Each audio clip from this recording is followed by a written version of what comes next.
for the perioperative harm program, and she works as a big nurse in Christchurch. Thank you, Miranda.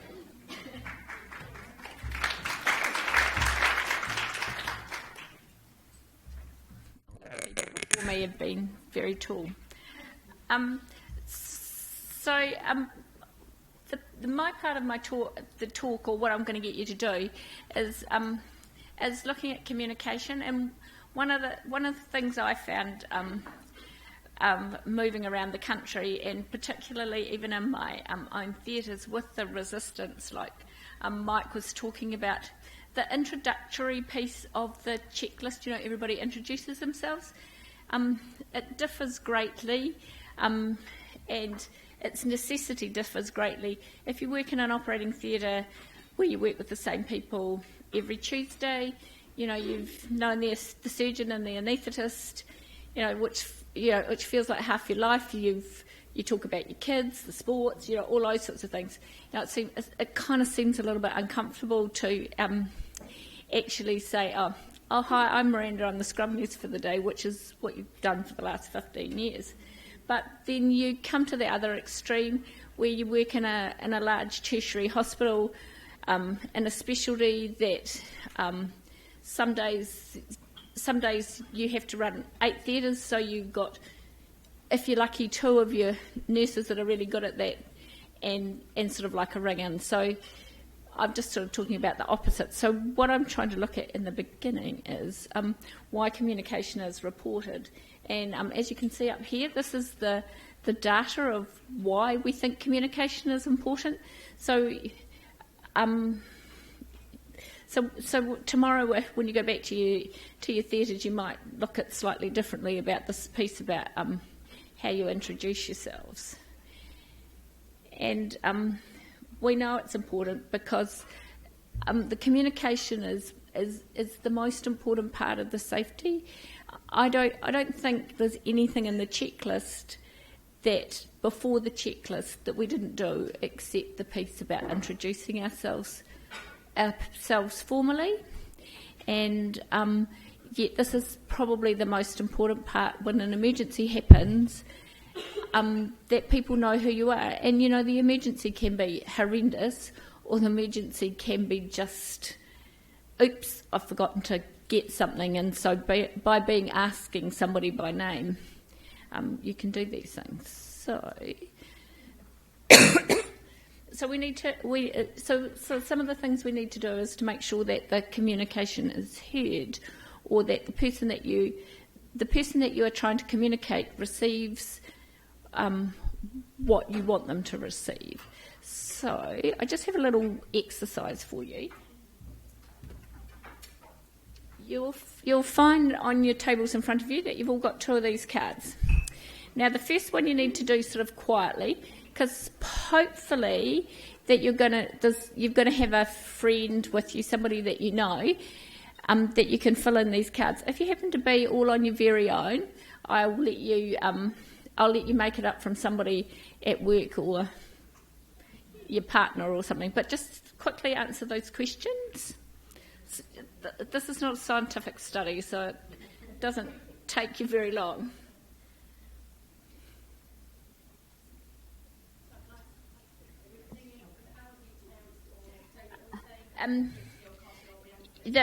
Your name, the co-worker, because we've been doing this all. So it's the person in the room that you know. Just see if you can answer the questions. Yep, about them, not about you. Oh, well, there we are. There's a first line in communication, isn't it?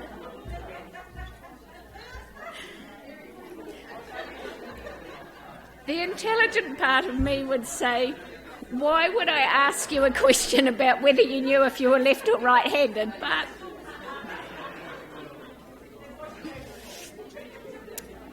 if you really would like, there's probably some spare cards around. Okay. So if you've managed to answer those questions, do you just want to quickly check with the person that you asked them of if you've got them right?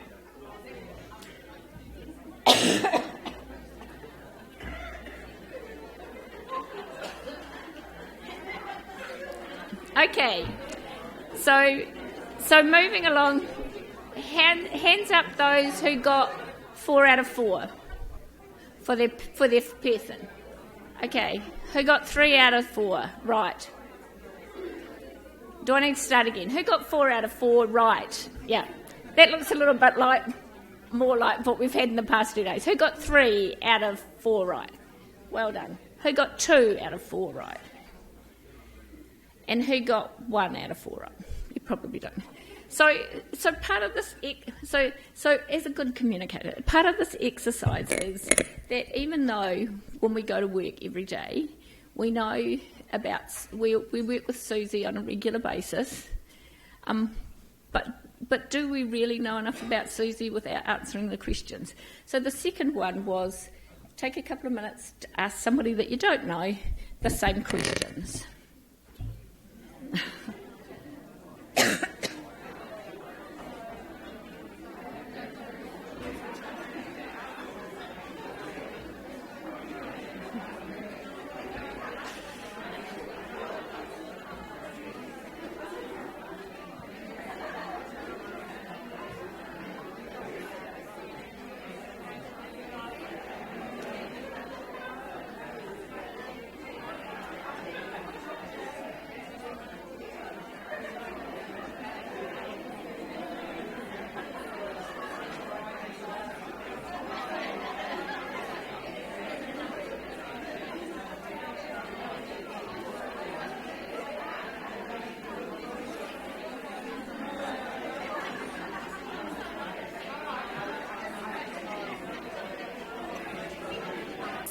So what I would say here is, in all honesty, it doesn't take you very long to ask a few questions to get the answers that you need. So perhaps tomorrow when you're trying to encourage people to take part in the whole team introducing themselves, you can tell them about the stupid woman from Christchurch who made you ask each other whether they were left or right-handed.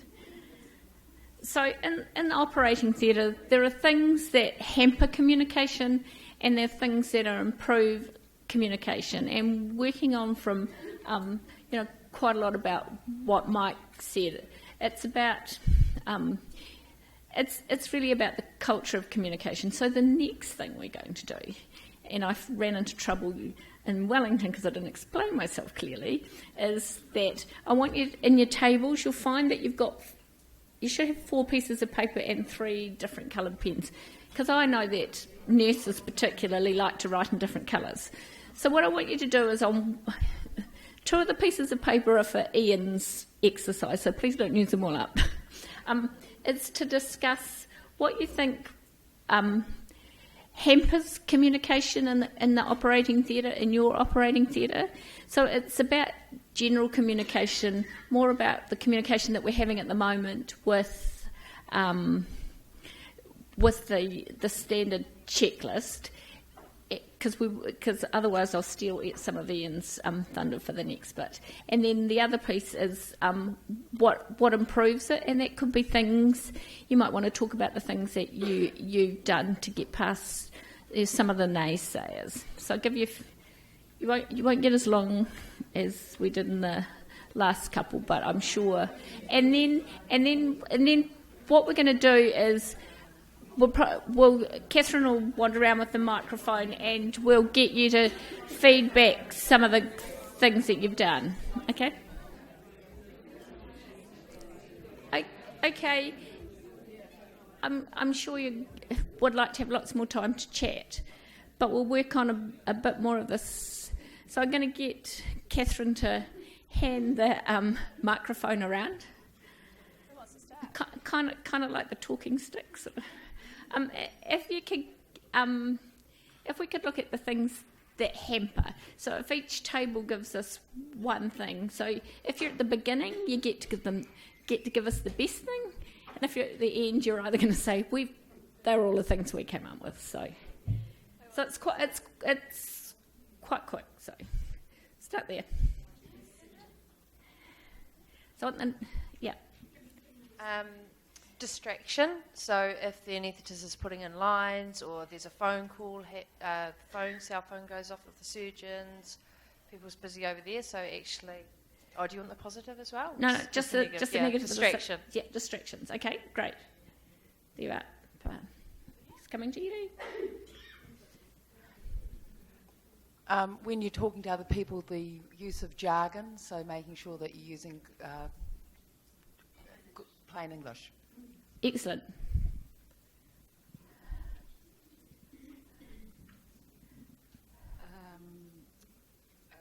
We had multiple languages. Yes, yep. In the room. I think it's a big thing for New Zealand now, yeah. Hierarchical perceptions that inhibit you from speaking up. I'm just missed that, sorry. Hierarchical perceptions? Yep. Absolutely. Good.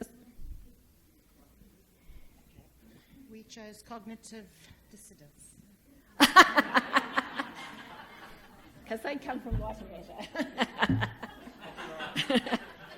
Because they told me that they're on a budget, so they just use one piece of paper. We had some of the similar ones, and one that we haven't touched on was people's previous behaviour impacting on the rest of the team wanting to speak up. Yes, so I presume that you're meaning that the last time I spoke up, I got shot down in flames, and so I'm not doing that again. Or I've heard her belittling the discussion in the coffee room. Yeah. I feel for you, I know that one. Yeah, we had some of those as well. We've also said having a single dominant personality in the room. That would be the big D. We had music, as well as bad moods of the surgeons in the morning. What was the one about the surgeons? Bad mood. Bad moods, yep. Bad mood, yeah. Yeah, I really get the one about the music, because as I get older, I find it harder to hear, and the surgeons seem to want to have the sound up so much louder, and it's like, ah. Yep. The organisational constipator, the one that just stops things from happening. Excellent. Please make sure that you leave these pieces of paper around, because as Ian and I go around again, these are really, really fun things to be able to talk about where you see the problems. Because I represent the nurses on the perioperative harm, and I need this stuff to talk to the others. Okay, so what works really well to help? Let's start here because they were last. Go back the other way. Just good manners. Yeah.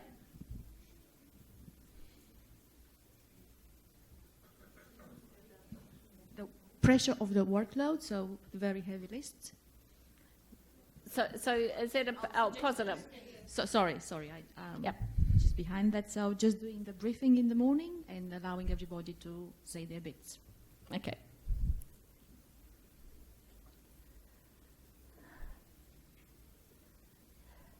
Yeah, we had establishing some clear ground rules and protocols around communication. Yeah.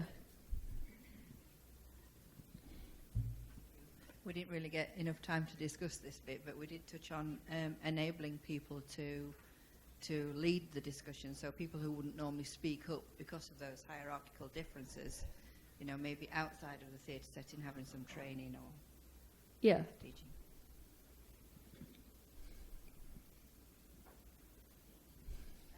Mutual professional respect. Yeah.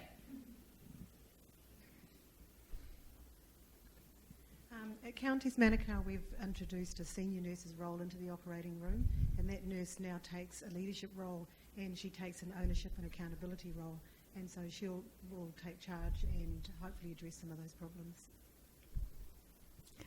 Excellent. Just a non-threatening environment and good sense of humour, good culture within the theatre.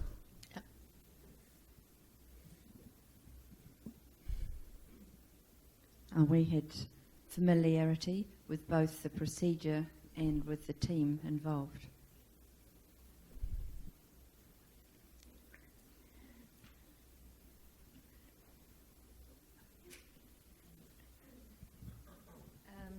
yeah, probably a lot of what everyone else has had as well, but yeah, just having that strong leadership and defined leader that can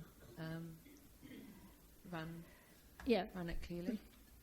And one of the things that really does come out of the research and things going on, sorry about my cough, is that everybody needs to speak up in the non-threatening part of the day, because the research shows that if you've done that, then if you notice that something's not right, even if you are the most junior person, you have the confidence to speak up. And so, not to be outdone by everybody else changing their slides, I managed to add one this morning, and this is something that we in Christchurch have done. This is a whiteboard. When I look at it close up, it's looking a little bit tired, but we have this board in our theatres, and we introduced this because before the checklist was mandated, we were actually starting to think of working towards having briefing and debriefing, and one of the things we worked out was that people need to have their names available, and Ian will tell you that he likes this sort of thing, and I do too, because it means that when you look up and you want to get somebody to do something, then you have a name to put with it, because quite often you know the face and then you're not quite sure of who it is. Sometimes in our department, I think it's got a point here, we have computer codes, and there doesn't appear to be any registrars in this theatre, which is very unusual. Perhaps they just haven't come along. They quite often write their computer code on there because they get sick of it, the nurses going, so what's your code again? So, yeah. So that was one of my things. So with the rollout of the briefing and the debriefing, we are going to use 4 of the 10 tools that we tested. That's smiling going over in the corner because the testing people are in there. These are the 4 tools that the proof of concept people felt worked the best. So while they may have names that you don't know, I'm sure they're things that you've come across before. So call-outs are when somebody calls things out, often in an emergency, like about drugs, or stand back because you're going to defibrillate the patient, or pieces of information that everybody needs to know. Sometimes it might be something as simple as like, I'm just going to call for the patient. So, but we'll go through more of that. Closed loop communication, this thing about actually making sure that the person conveys that they understand what you're saying. So the little example there about the graft, or about the specimen. I know it's fairly obvious to everybody that this is the uterus, but we're calling this the uterus, and we're putting it in formalin and expecting somebody to answer you back. ISBAR is a tool that I think most hospitals in New Zealand have used. In our hospital, we use this more particularly with information via the telephone, because as nurses we get to be secretary for the day and answering pages and things like that, so we just have a really good framework, but you may use it differently. And the last one is the 2 challenge rule, and I think if you're the senior nurse in the theatre, you might need to keep your ears on to hear when somebody's saying something to you. And I use the example of somebody saying to Ian, excuse me, Professor Civil, there's blood on the floor, and him not appearing to take any notice. And so he doesn't take any notice, so the person says, do you realise how much blood's on the floor? And then that means that I, as the senior person, needs to say, when he still hasn't made any answers, do you realise how much blood you're standing in? And hopefully that will get the thing. So that's where communication's going, and hopefully when you go back tomorrow, at least you'll have a reason to do your introductions. Has anybody got any questions? Okay, thank you.